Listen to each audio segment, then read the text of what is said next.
Hello and welcome to Switzer Investing. I'm Peter Switzer. Thanks for joining me. On tonight's program, we have Michael Wayne of Medallion Financial looking at the recovery of tech stocks. Which ones are really the good ones? Which are the ones that are going to have more upside? And what are the ones that have been ignored right now that will eventually be accepted when this rebound becomes more convincing, the rebound of the stock market, of course. And then we've got Adam Dawes of Shaw and Partners, and Adam's going to look at reporting season and the standout stocks that he thinks look really, really good. And then Paul Rickard looks at three stocks that have reported: Telstra, Bendigo, and BlueScope. And each stock has a different point of view. They really are income-paying stocks at the best. They're not high-growth stocks, but they're not bad stocks when you think about putting them into a portfolio.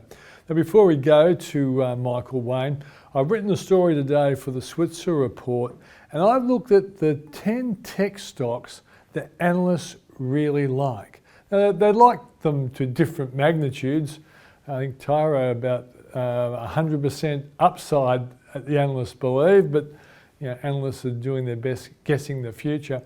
But it was interesting when I went looking for 10 tech stocks that have a positive outlook, and I came up with the acronym Beta ASX Men, believe it or not. Beta stands for Block, Elmo, Tyro, Ordinate. ASX stands for Altium, Seek, and Zero. And Men, Megaport, EML, and NextDC. Interesting story. If you're not subscribed to the Switzer report, you might like to have a look at that report. I explain why the analysts still like these companies, or why they like these companies going forward. Now let's cross to Michael Wayne of Medallion Financial.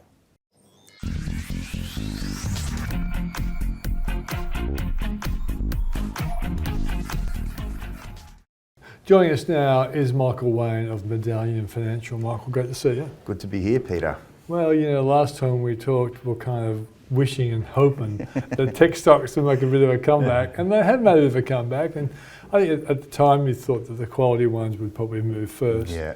Has that been the case, do you think? Yeah, I think it definitely has been the case. And I think I mentioned last time, we're getting pretty nervous on some of those bottom quality tech names. And we did do a lot of selling around that. But we did maintain a lot of the quality ones, businesses like realestate.com, Seek, Ordinate. We even sold Megaport there at one point, but we did use the update about a few weeks ago now to get back in. Yep. But it is looking a little bit healthier on that front. I think the valuations have come back a lot, which is starting to maybe draw a bit of money into that part of the market, particularly now I think the market is a bit more comfortable on where inflation is heading, and also that interest rates will probably have to start coming down eventually, so looking out 1, 2, 3 years. So that's brought a bit more attention back in. And I think that, prior to probably the middle of June, you had not only fears about a serious recession in the US, you had the fears that there could be a massive interest rate rise before that recession hit. It seems like they've hosed down all those exaggerated fear factors, haven't they?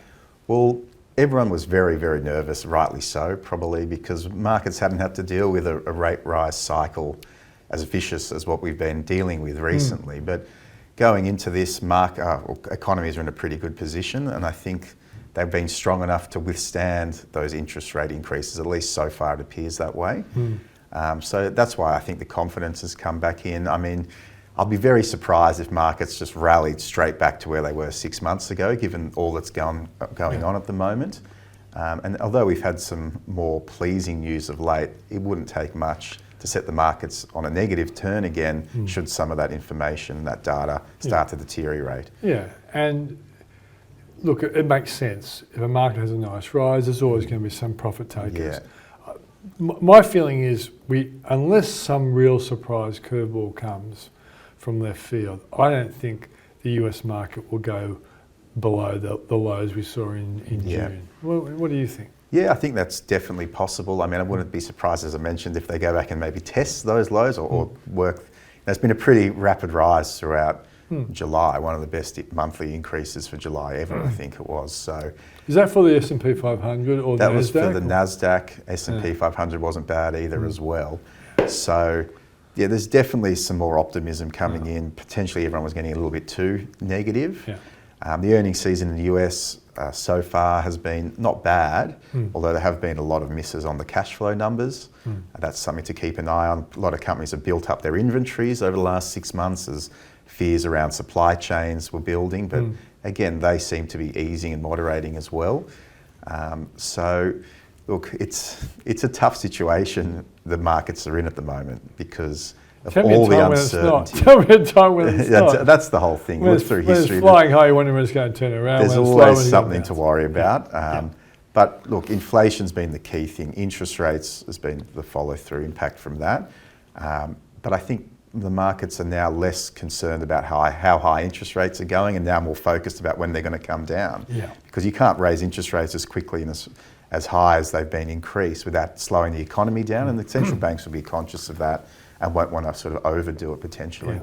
It seems to me like the Nasdaq was down about 33% of its worth, so that was a pretty bad bear market. It's now down about 17%, so we call that a correction, right? Our own local market, where we were in correction mode, and now we're in pullback mode. We're about down 7 or 6%. Nothing too bad. And it just also tells, I believe that the US surge after the coronavirus was excessive. It had to be pulled back. And now I think the companies that justify it will go up in the share price, and that means that the index will probably just sneak up rather than surge back. That's right. And you look at the Australian market, it's all banks and mines. I mean, BHP's, 11% of the index or something these days, given the bringing back of that overseas dual listing. The ASX is on about 13 times PE, which is below the long-term average of about 14.5. Yeah. Obviously, that's brought down a little bit by the banks and the miners.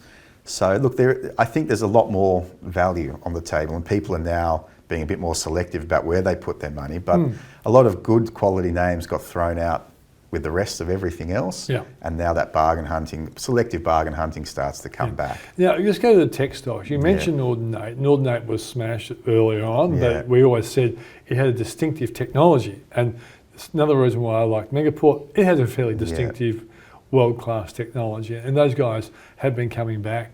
We noticed that REA, I think REA up's about 30% since its low, and only like a month or two it's come back. And that's despite the fact that I was worried about house prices, but what's the argument there? Well, the listings has actually increased, believe it or not, and they're there longer, and people pay more. Exactly right. So they've dispelled those fears probably once again. But we're starting to see a lot of updates come from the businesses, and it does give you the chance to allay some of those fears you might have had and give you the opportunity to jump back into them if you haven't been in them before. It's an opportunity to get into them for the first time. These prices, they're attractive. So if you're taking a 2-3 year view on these high quality names that are growing earnings and revenues double digits, seeing their margins expand, then you can be pretty comfortable, I think, in looking at some of those names. For the Switzer report today, I wrote this yesterday, I thought to myself, let's just see if I can find 10 tech stocks that the analysts actually like. And there's even more than 10. And some of them have really big upsides, and they'll probably take time to live up to the expectations of the analysts. But as a group, they were smashed, and there was a rotation out of tech. So obviously over the next 3 to 6 months, more and more people will start looking at these companies, particularly if the companies report well or say they're cutting costs. And that tends to help tech stocks, doesn't it? Absolutely. And we saw with the update from Audinate, one of their big concerns initially was getting access to chips and supply chains. They came up with an update and allayed a lot of those concerns. Their revenue numbers were a big beat on expectations. The EBITDA numbers were very, very good as well. And it didn't take much to see the share price go from $5.50 back towards $10. And I think you'll see a lot of that with some of these tech names that have been indiscriminately sold. They'll come out with a decent update, hopefully, and they'll basically articulate how it hasn't been as bad as many people are expecting, and then you'll see some swift recoveries. It's quite amazing how the market will believe in groupthink in a sense. And Disney, I think, was a classic case that it reported well, and actually, apart from the fact that streaming is now being in Netflix, they're kind of expecting it to do well streaming. but one of its best areas are theme parks. People are actually getting out and doing stuff. And that's the reopening trade that we talked about probably 2 years ago. Let's wait for the reopening trade. Well, it is actually starting to happen, isn't it? Yeah, look, it's definitely the case. You can look at some of the Australian companies that are involved in the reopening theme. One that we did have was a company called Vicinity Centres, who owned a bit of Chadstone. They own the Strand Arcade, QVB, and they've been on a slow recovery path, but definitely sort of increasing in their share price. Their dividends are kicking back in.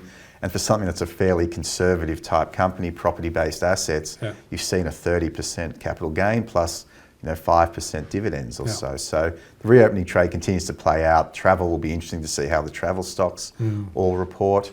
But you're seeing that, I think, across a lot of different areas. Yeah, I suspect that in a year's time, people won't hate Owen Joyce as much as they do today, because airlines will be getting back to normal, I think, within a year, and there'll be more flights available, more workers, and so all the things that Joyce is copying it for at the moment will start to dissipate, and the share price will reflect it, I think. It's a tough gig, being Alan Joyce. He's always getting pillared or in one way or another, but I mean, what's he meant to do? In the lockdowns, there were no flights. He's had to obviously reduce the workforce considerably.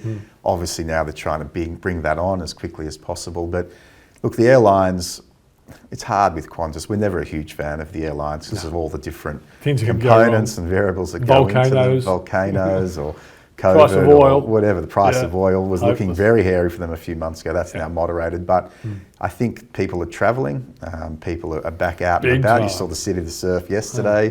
Then there was a sellout at the SCG. So people are definitely getting back out and about, and that will filter into different parts of the economy. People might not be spending as much on retail, or they might not be buying as many couches for their home renos, but they're definitely getting out and having experiences. Services are big now. Yeah. Last time we talked, we kind of thought that a company like Audinate and Megaport had potential. They've probably bounced back faster than we thought, but great, fantastic. Is there a stock that you like now that you think's got good potential for the next 3 to 6 months? 3 to 6 months, look, something like Audinate, Megaport we'd be comfortable with. They'll keep going. Realestate.com, Seek, I think, is another one that's about to report. I think Seek is the sneaker. I wrote that in my article today. Yeah, we think that's a very high quality business. They've done a lot of investment in that company and expanding their offerings and different markets as well. And that will start to come to the fore, I think, for them. Things like IDP Education, again, be careful because it doesn't report till later in the month. A lot of people like IDP. That's a business that had a lot of overhang, but there's been a lot of selling from the universities that owned a component of that. I think you can throw in Xero as well. It's still below $100, was as low as 75 or whatever, but that's picked up. Aristocrat, I've given away half our portfolio here, but Aristocrat's another one. That's the point of the exercise. That's another one where... But it changes. If people want to get access to... of course. You do change. I'm happy to divulge a bit of it. It's no problem at all. But they're sort of the tech growth names that are the major core in our portfolios. So the ones that, like the buy now, pay laters and all that sort of stuff, it's going to be really hard for them, isn't it? They've got issues. With all those smaller growth companies that were on very, very high multiples... people aren't going to throw more equity at these companies to keep them going, especially not at the same prices that they were 6-12 months ago. No. So those companies are starved for capital. They're not really generating much cash flow. They're not really generating earnings or revenue. Revenues might still be going up, but there's nothing really flowing through to the bottom line. So they're still desperate for outside capital through capital raisings, etc. They're the ones that are going to struggle. The ones that can pull back costs a little bit and be self-sufficient, I think they're the types of tech names or growth names that people will gravitate back towards first, rather than those that are reliant on more and more capital raisings to drive their growth. And have you had a gut full of Appen? Of Appen, lucky we've been not in Appen for a long, long time. Yeah, okay. But I think it would be very, very difficult to pick them up. They've just continually let the market down. There was also a takeover offer on the table for Appen, which was very quickly pulled, and that might say a lot. It wasn't a bad offer considering the share price. That's right. So I think for Appen, you've got to be very careful. People lump that together with a lot of the high growth tech businesses, but really it's not. It's a lot of people sitting in a room. Very labour intensive. Very labour intensive. Marking this is a stop sign, this is a stop sign. That way they can sell that data onto the automated car companies, for instance, but there is a big labour component to it, and the margins were never as high as some of those other high growth tech names. And a lot of the big names like Facebook and all those right. have been prevented from using some of that information, so therefore Appen's not as valuable to them anymore. Yeah, that's right. So be careful of Appen. It's just, I think it hasn't met expectations or beat expectations for 2 years now. Yeah, 4 or 5 times. Yeah. All right, mate, good to see you. No, thanks for having me. It's Michael Wayne, Medallion Financial.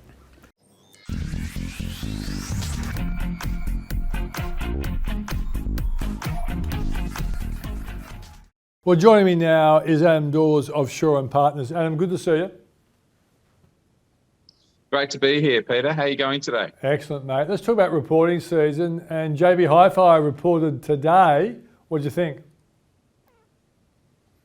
Look, it wasn't a bad result, to be honest. Look, talking about reporting season, certainly that with only 20% of the ASX companies being reported so far, most being the financials and the REITs, early signs suggest that it's going to be a good reporting season, as well as that, most of the issues that are coming through, most of the companies are going to talk about input cost pressures coming through as their number one issue. But certainly JB Hi-Fi didn't disappoint today. They came out with overall $545 million profit. A couple of things that they did talk about, which was quite interesting, that they thought that supply chain issues are improving, which is the first time we've heard a lot of companies starting to talk about that kind of stuff. They've also said phones and computers are no longer discretionary items, which is quite interesting as well. They're staple, mate. They're staple. They're staples, exactly right. So we might move JB Hi-Fi from there to Woolies. It'd be perfect. Nice little. And then consumer spending. A few other things. Yeah, exactly. Consumer spending is forecast to remain at current levels. So in other words, they said that basically everything is moving in the right direction, and numbers aren't looking too bad at the moment for JB Hi-Fi. Yeah, and of course, I guess this is one of the. They haven't had too many reports without Richard Murray. Richard Murray was a very good leader of JB Hi-Fi, so it's good to see that the current CEO is keeping up the good work. Yeah, Terry Smart says that he's actually looking going forward that obviously consumer discretionary is looking a little bit better, but he also said that the JB Hi-Fi is forecast to obviously do very, very well going forward. But they did say that that might change in 2023, so that's what's tempered the stock a little bit today. Yeah, there are a lot of people out there saying, well, look, we can't spend on products forever, and we really went mad during the lockdown stage, and people are desperate to spend on services, as we've seen with people flying overseas. But there are a large chunk of people who won't go near Europe or the USA until the COVID threat has really dissipated totally, let alone Asia. But by 23, 24, there'll be a lot more travellers, it'll be a lot safer to do so, and you'd think that the retail businesses will suffer a bit. Yeah, look, you're right. And last week we saw the Westpac Melbourne Institute survey of consumer sentiment drop around about 3%, which is pretty much taking it back to August 2020 levels. So you did see that consumer sentiment starting to dip away, but retail sales starting to move a little bit higher as well. So there is this little sort of a pull away from where it normally trades. And I'll be just a little bit concerned about the consumer sentiment numbers. That is moving in the wrong direction. So albeit we do have high levels of saving, we do have our homes, which are obviously been a little bit, sort of sideways at the moment. But overall, the consumer is still looking pretty good at the moment. So those sales numbers are looking good, but the confidence levels are starting to slip. So it's a little bit of a buyer beware on that one. Yeah, and you got to understand, anyone's paying higher interest rates, higher mortgage repayments, they're going to find it harder to spend. But there are 2/3 of Australians who don't have a home loan who are probably still out there spending like there is no tomorrow. Well, that's why we like the Lovisas of the world or the Universals of the world, where it's the young people coming through. They don't have a mortgage. They're not worried about interest rates. They're worrying about what's going to happen next weekend. And something like a Lovisa, which is up 4.5% today, that really sort of sits well because those young consumers still have a fair bit of cash to plough through into that retail market. Yeah, and the interesting thing about Lovisa is that not only attracts to young people, I think older people buy gifts for their younger, daughters and granddaughters and whatever in a company like Lovisa.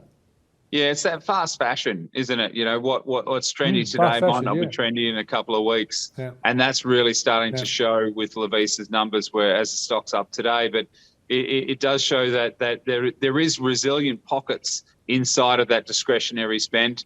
It might not be at JB Hi-Fi or it might not be at Harvey Norman, but certainly that younger group, which isn't you or me, Peter, sorry to say, but that's certainly... No, definitely not, unfortunately.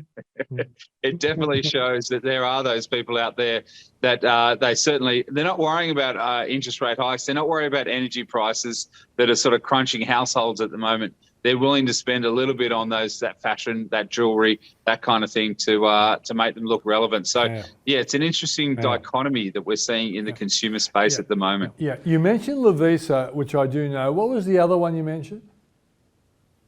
Universal. So Universal is a young people's, I say young people, young kids online fashion group. That basically comes out, and again, it's been we think it's quite immune to, albeit one broker downgraded the stock to neutral today. It's had a good run. Universal is one of those ones that again fits that sort of young person demographic for that online buying of fashion, fast fashion. Okay, part of your job is to look out for stocks and companies that have potential. I've talked for the last couple of years about that.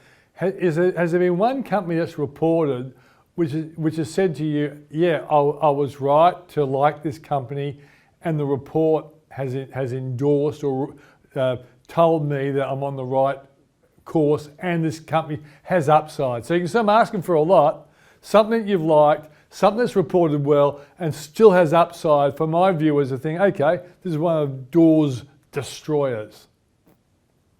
Dawes destroyers. We might make a section of that one. Hey, how's that? We might put a little group together. Look, one that actually reported today was BlueScope Steel, again, moving away from that consumer numbers or consumer confidence and those kinds of things. But BlueScope Steel actually reported really good numbers going forward. That hot coil roll number was looking good with a couple of acquisitions that they did. They've increased the buyback and the dividends been remained. So something like a BlueScope Steel, albeit a little bit boring for people. I've got a lot of money in this one at around the $19 mark. I'm a little bit underwater, but I'm holding on for clients because I think this one does look like it's going to do well over time.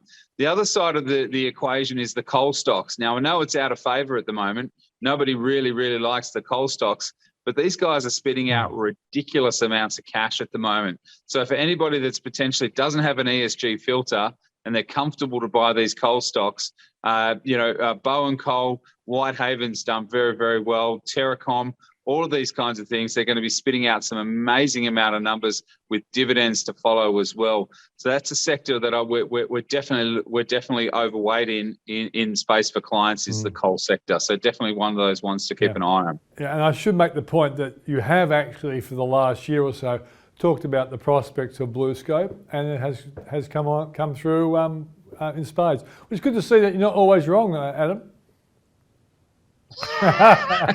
I try not to be, but we're all human. But tipping is a tough game, and you got that one particularly right, mate. Thanks for joining us. Thanks, Peter. Have a great afternoon. Same to you, mate. As Adam Dawes of Shaw and Partners.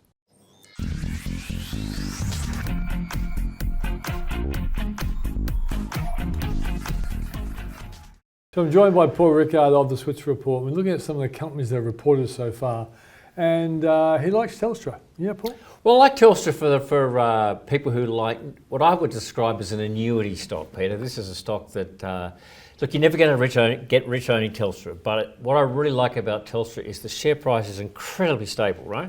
For most of the last 12 months, it's traded between $3.85 and $4.10, and you can't get much, given the volatility we've had. Yeah, true. Right? You can't get more stable than that. And also, the most important thing to come out of the Telstra result was they increased the dividend by half a cent. Which surprised people, didn't Which it? surprised people, and that's told you that the directors are confident that Telstra can grow its underlying earnings. Yep. And there's a bit of history to the dividend, how it's been put together. There's been an ordinary component and a special component, but by and large, it tells you they're going to keep on paying at least 16.5 cents going forward. Which in yield terms is what? It's about 4.25%, but at $4, 4.25% yield, it's not super brilliant, but if you haven't got much downside risk, Yeah. it's also not that unexciting. So It's a core portfolio. So I think for income seekers and also for people looking at a chance for your core portfolio, there's a bit of value there. It's not it's not going to rock the socks off, right? Trust me, you aren't going to be phoning back in a year's time and saying, "Hey, I got rich out of Telstra." That ain't going to happen. But there is some value there. The next one, and I must admit, I'm coming in blind. I don't know whether they reported well or badly. I thought BlueScope share prices looked pretty attractive recently. How did it report? Well, it reported better than expected, and that's probably the reason why it's up today about 5 or 6%. It has actually. So I didn't give people a bum steer. It has been sold down. It's really a tale of sort of two halves, and what's happening out there in the international steel market. It had an absolute ripper year on year, and also the first half, but the second half was a lot weaker than the first half, and that was sort of expected. And what they've foreshadowed for the next half is also a lot weaker. So to put that in perspective, I mean, the figures were something like it went from about 1.9 billion EBIT in FY21 to about 3.9 EBIT in FY22. Sure. Almost doubled its contribution over the course of the year.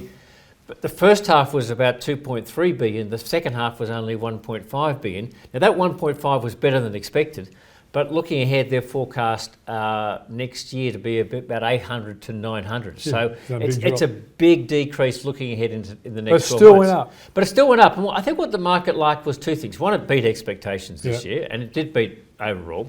Secondly, it generated net cash, and it's increasing its buyback.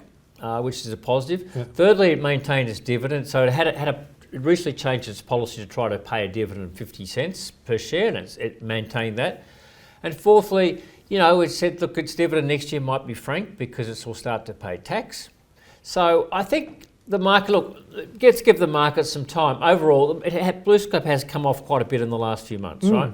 And so the fact that it was quite a big beat for FY22, not sure just where people were expecting next year to be, but BlueScope's problem is it's like there's sort of two things at play here. One is that its raw material costs have gone up. Yep. And that's primarily coking coal. We all know what's happening to the coal market. Yeah. Steel's come down. Vladimir Putin is a role on this one. Yep. Iron ore's come down a bit, but the price of coking coal has shot up considerably. And on the output side, prices have been under a bit of pressure. So the actual spread, what we call the steel spread, has really moved down. And in fact, the big contributor to their earnings this year has been their North Star business, which is the business they bought in the US. They're projecting next year North Star to be only make about 25% of what it did this year. So that tells you how much the steel spread has compressed. Now, economy picks up. Steel's a funny market. I've never tried to, it's very hard to understand the global forces that play there. But I think people are saying BlueScope is a well-run company. It's got confidence to pay its dividend, confidence to keep the buyback back. Maybe they're being a bit conservative on their guidance, question mark. And look, we know that they run a pretty good business. So and it's still a decent core stock as well, a bit like Telstra. Even it's a different stock company. It's a decent core stock. I mean, I don't think you would go overboard BlueScope, but you got to look. There's a lot of risk. It's a much riskier stock, but the market liked the result. It'll be interesting to see just how the analysts and the institutions react over the next couple of days on that. Okay. Now, finally, Bendigo. It reported today, and the market didn't like the result. Yeah, the market didn't like the Bendigo result, and really, I think it's more to do with the outlook. So Bendigo, on paper, looks like it had a reasonable result for the 12 months, but it had a huge decrease in net interest margin. And although it's foreshadowed that its so-called exit margin at the end of the year was better than the last 6 months, so the margin in June's improved over what happened in January, February, March, April when you sort of average it out. It's sort of saying that it's sort of probably the best you can read into Bendigo for next year is a flat outcome, because it's saying, okay, there'll be some improvement in NIM, but because of the way that Bendigo is essentially a collection of, it has some proprietary branches, but most of its branches are owned by franchisees, and that's been part of the community bank model. Yep. And they drive most of the deposit growth. And so when interest rates go up, actually there's a greater share of profit goes back to the. They don't rip off the customers as much as normal banks. It goes back to the operators. So in effect, that while NIM might improve in an overall sense, there's actually going to be, it won't mean a lot for Bendigo per se. Expects volumes to be fairly flat. And the other thing it had this year, of course, was that it had a write back of bad debt still. Now that's not going to continue, right? No. So I think the problem with Bendigo is that the best that an investor could look at is a flat result next year, FY23, and that's led to the market saying, well, why would you want to own these? I mean, clearly. In this market where home loans is driving a lot of business, it's the big banks are winning, right? Yeah. And I guess the so-called regional banks are finding life tougher, and the market's saying, well, we don't really need to own these regional banks. And home loan activity is going to fall away for this year at least, isn't it? So Bendigo's actually sort of, at early results, we haven't quite closed when we were shooting this, but was off almost 10%. Which is a big move down. Now, maybe there's a bit of value in there. I think it's probably more the market was a bit disappointed on the outlook. You've got to read the outlook carefully, but it's, the best you could hope for next year, I think, is flat. Yeah. And I think that's looking pretty tough. But it probably does improve its dividend in percentage terms. Well, it has improved its dividend this year, Pete, so it's up a little bit. So, it's a reasonable yielder. But, I think if you want to look at banks, you could probably say, and I think to own the so-called second tier banks, there's got to be a fairly compelling reason, right? Yeah. And I think you look at the Bendigo, result, and it's hard to see the compelling reason why you need to own, particularly when you've got four major banks and they've got so many other things you can look at, Macquarie as well. Yeah. You've got to say in a portfolio, where does Bendigo sit? And as much as I like the company, Pete, I just don't think it's there. No, that's right. That's Paul Rickard of the Switzer Report. And that's the show for tonight. Thanks for joining us. Remember, if you're interested in those 10 tech stocks that analysts like, you're going to have to subscribe to the Switzer Report and look out for Beta ASX men. I tried to get Beta ASX woman, but I could not find a tech company with an O. Maybe I should have looked right down into the All Ords, but still, some interesting companies from the analysts. I'll see you on Thursday, and don't forget, switzerreport.com.au.